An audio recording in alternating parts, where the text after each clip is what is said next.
paradox a lot. King Solomon from the Bible, who was known as being extraordinarily wise, like giving. Let me tell you what King Solomon really teaches women about men.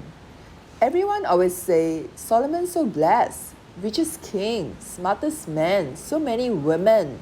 But honestly, his story is a big lesson for women today. Let me explain this. God gave him wisdom, but wisdom is in the mind. Inner strength is in the heart.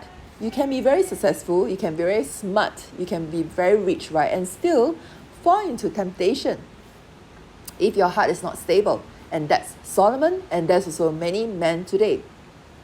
Yes, his relationships had politics, but temptation was personal. People say he married many women for politics. Okay, yes, that part is true. But he also loved the attention, the admiration, the feeling of being desired.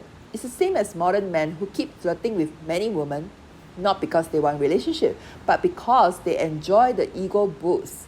Solomon collected women the way some men today collected matches, all right, not for love, but for escape.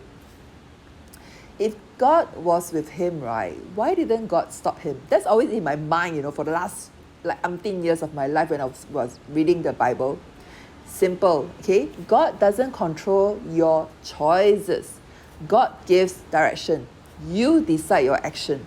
Even if God is beside you, right, you don't manage your desire, you can still destroy your blessings. Solomon knew the right thing. He just didn't do it. Same like a lot of powerful men today. Sounds familiar, right? So, lesson for women, don't be fooled by a man who is wise, charming, impressive, successful, rich, high value. If he has no inner stability, he will collapse in temptation and you will suffer with him. A strong outside doesn't mean a strong inside. Solomon had everything on the outside but weakness on the inside.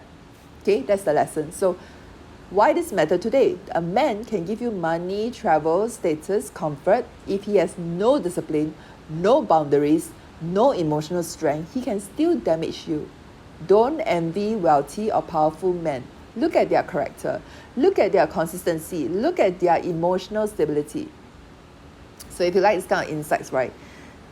Simple, clear, and about real emotional patterns, DM me book, right? And I'll add you to my early list for my upcoming book, right? And if you want personal guidance for your own relationship patterns, DM me Reset.